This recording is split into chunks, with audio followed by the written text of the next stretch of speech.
धनगरच नाहीत, सगळ्या लोकांच्या मध्ये मोठ्या प्रमाणात उद्रेक झालेला आहे. हे बघा, मी त्या विषयामध्ये पडत नाहीत, पण त्यांना माझी विनंती आहे की त्यांनी व्यवस्थितपणे स्पष्ट आणि स्वच्छ भूमिका या सगळ्या विषयामध्ये घेण्याची आवश्यकता आहे.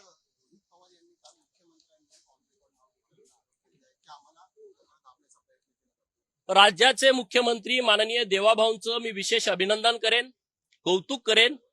पहिल्यांदा पवारांच्या बाबतीमध्ये रेकॉर्डवरती पवारांचा तो गुणच आहे जातीयवाद, भ्रष्टाचार आणि गुंडगिरी, पण तो रेकॉर्डवरती कधी आला नव्हता.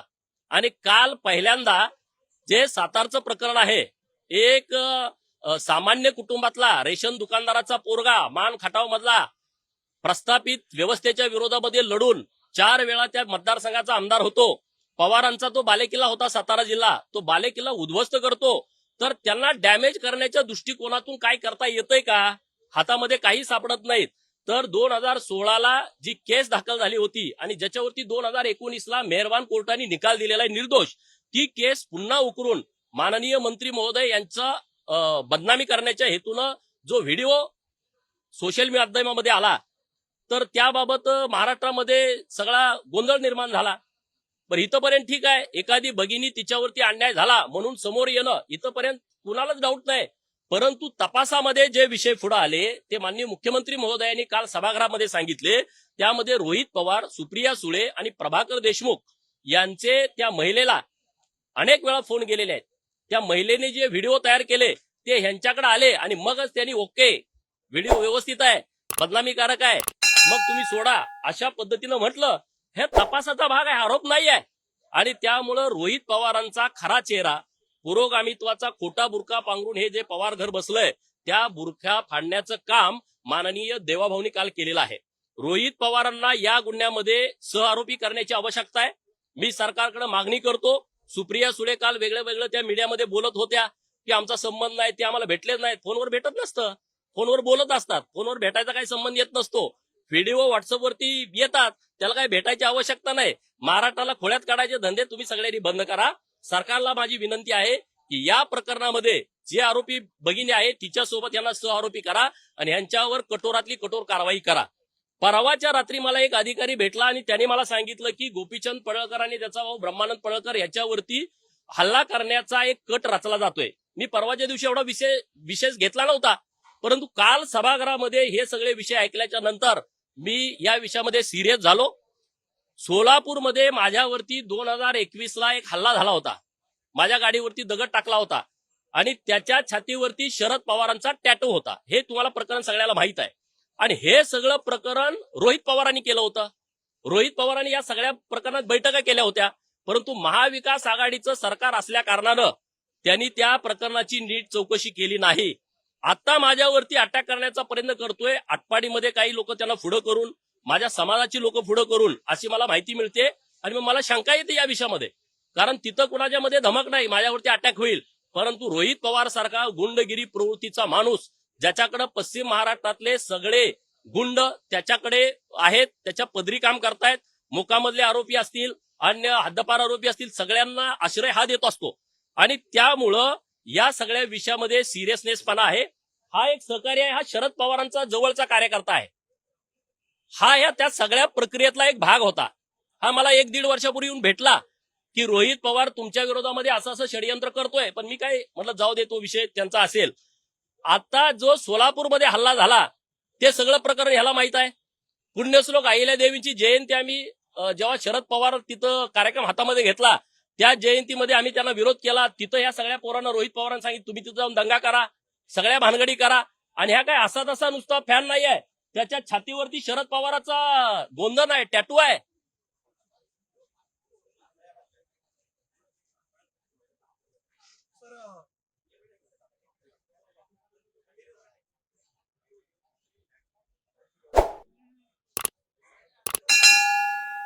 म्हणजे हे घाणेरडं काम किती सुरू आहे. हे मला वर्षभरापूर्वी भेटले होते. पिंपरी चिंचवडला मी कार्यक्रमाला गेलतो, यांची माझ्या अगोदर ओळख पण नव्हती. परंतु हे माझ्याकडे आले की तुम्हाला धोका आहे, तुमच्या विरोधामध्ये रोहित पवार मोठं षडयंत्र रचतोय, सुप्रिया सुळे षडयंत्र रचतायत. माणूस फोडणारा त्याच्याही छातीवरती टॅटू आहे. आणि ह्यांचं प्लान धनगराचीच माणसं पुढे करा. म्हणजे गोपीचंद पडळकरला धनगराचा विरोध आहे. हा जो आता जो विषय वाग्यात चालला हेच प्रकरण, अशी षडयंत्र ही लोक रचतायत. आणि म्हणून राज्याचे मुख्यमंत्री माननीय देवाभाऊंच्याकडे माझी विनंती आहे की या महादेव देवकातेंच्या बरोबर यांचं स्टेटमेंट घेऊन रोहित पवाराला माझ्या गाडीवरती जो हल्ला झाला 2021 ला त्या हल्ल्याचा त्या घटनेचा फेर तपास करून रोहित पवाराला त्या घटनेमध्ये आरोपी केला पाहिजे. आज जे माझ्यावरती अटॅक करण्याचं जे मला अधिकाऱ्यांनी सांगितलं ती गोष्ट 100% खरी असणार. अशी जवळची मुलं ज्यांना तुम्ही पुढं करताय, ज्यांना तुम्ही गोपीचंद वरती अटॅक करा, त्याच्यावरती व्हिडिओ करा, त्याच्यावरती पोस्ट टाका. माझ्यावरती जेवढ्या पोस्ट टाकलेत तेवढ्या सगळ्या पोस्ट रोहित पवारांनी करायला सांगितलेत. हे अशा पद्धतीने व्हिडिओ करा, अशा पद्धतीने आरोप करा आणि जयंतीच्या कार्यक्रमात जाऊन दंगे करा. जिथं कुठं धनगर समाजाचा कार्यक्रम आहे तिथं जाऊन तुम्ही दंगे करा. ही तुमची वृत्ती. देवाभाऊनी हे काल खरं प्रकरण समोर आणलं, रेकॉर्डवरती आणलं, तोंड बंद झालं. म्हणून बोलायचं यार काय बोलतोय, तुला तोंड आहे बोलायला? जो आजोबाचा विषय आहे तोच हा पुढे चालवतोय आणि या विषयामध्ये आम्ही शांत बसणार नाही. या विषयाला सातत्यानं आम्ही विरोध करू. म्हणून सरकारकडे 2 मागण्या आहेत. सातारच्या प्रकरणामध्ये या दोघांना सहआरोपी करा, तिघांना सहआरोपी करा, त्यांच्यावरती गुन्हा दाखल करा आणि सोलापूरमध्ये माझ्या गाडीवरती जो हल्ला झाला त्या हल्ल्याचा नीटपणे तपास करा, याचं स्टेटमेंट घ्या आणि रोहित पवाराला त्या गुन्ह्यामध्ये सहआरोपी करा. कारण महाविकास आघाडीचं सरकार होतं, त्यांनी त्यांना पाहिजे तसा तपास त्या प्रकरणाचा केलेला आहे.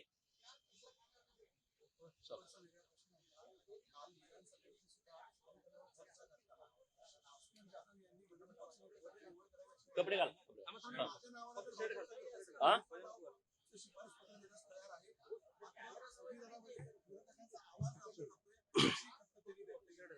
बघा, संविधानावरती चर्चा सभागृहामध्ये सुरू आहे. माझाही काल बोलण्याचा नंबर असल्यामुळे मी पूर्ण वेळ सभागृहात बसून होतो. अधूनमधून बाहेर येत होतो पण पूर्ण वेळ सभागृहात बसून होतो. संविधानामध्ये भूमिका मांडत असताना काँग्रेसची लोक किंवा महाविकास आघाडीची लोक त्यांना पाहिजे तसं सिलेक्टिव्ह बोलत होते. त्यांना जेवढं पाहिजे तेवढंच बोलायचं. अरे लोकांनीच तुम्हाला जनमत दिलं नाही विरोधी पक्ष नेता व्हायचं, आता त्याला भाजपनं काय करायचं? लोकांनीच तुमची लायकी दाखवून दिलेली आहे की तुम्ही विरोधी पक्षाच्या नेते पदावर सुद्धा बसण्याच्या लायकीचे नाहीये. लोकसभेत सुद्धा एकदा असं घडलं होतं. लोकांनी इतकं बहुमत दिलं होतं, म्हणे तुम्ही 400ची घोषणा केली आणि तुम्ही 400 आला नाही. हा संविधानाचा विजय आहे. ही खरी गोष्ट आहे की 400ची घोषणा मोदी साहेबांनी केली होती. आमची लोक 400 निवडून आली नाहीत, पण लोक यामध्ये खुश आहेत की 420 लोक सत्तेत आली नाहीत. 400 नाहीत आली तर आमची अडचण आहे, पण हे जे काँग्रेसवाले 420 करणारी लोक आहेत ती लोक सत्तेत आली नाहीत, हे लोकांचं मत आहे. त्यामुळे भास्कर जाधव हे संविधानाच्या चर्चेवरती स्वतःच जी मळमळ आहे ते व्यक्त करत होते. तो काय माझा अधिकार नाही, तो अध्यक्ष महोदयांचा अधिकार आहे. ते नियम बघून त्यांच्या पद्धतीनं ते निश्चितपणे निर्णय या विषयावरती घेतील.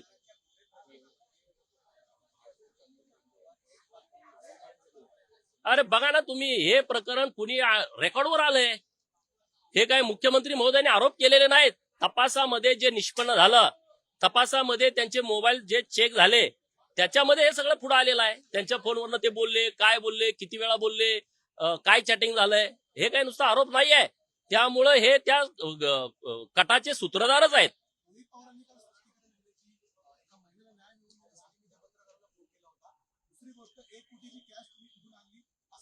अरे एका महिलेला न्याय देत आहे. मी ते प्रकरण यशवंतराव चव्हाण प्रतिष्ठानमध्ये एका मुलीवरती या जयंत पाटलाचा सल्लागार त्यांनी रेप केलाय लग्न करतो म्हणून, त्याच्यावर काय हे बोलत नाहीत?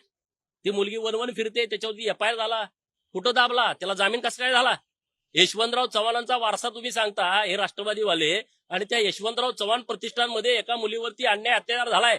त्यांचं तुम्ही एक प्रकरण बघा, एक जयंत पाटलांचं भाषण चालू आहे, त्या मुलीनं खाली कमेंट केल्या, वाचा तुम्ही.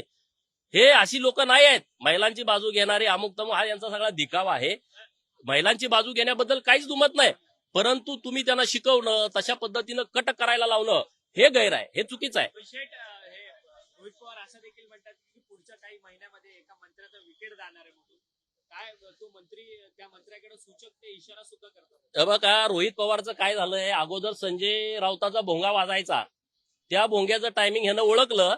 अरे इथं सिक्युरिटी यायच्या अगोदर रोहित पवार येतोय, पत्रकार यायच्या अगोदर रोहित पवार इथं येऊन शोधतोय, तुम्ही या मला बोलायचं आहे. काय केलंय?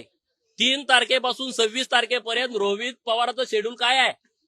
टीव्हीवरती दिसायचं आहे, मी काहीतरी करतोय, मी काहीतरी बोलतोय. अरे एवढा हलकटपणा. तो संजय राऊताला त्यानं ओळखला, पावणे झाला तो येतोय, शो तुम्हाला 9लाच येतोय. मला सिक्युरिटीवाले बोलले आम्ही यायच्या आधी हा येतोय. विधान भवनाचे कर्मचारी म्हणले हे विधान भवनाचं कुलूप उघडायच्या आधीच हा इथं येऊन बसतोय. एवढी वाईट वेळ याच्यावरती आल्या, तुम्ही त्याला तास तास दाखवताय. अरे काय मला त्या रोहित पवाराचं खरं तर क्यू येते. अरे एवढा लाफाटपणा बरा नाहीये.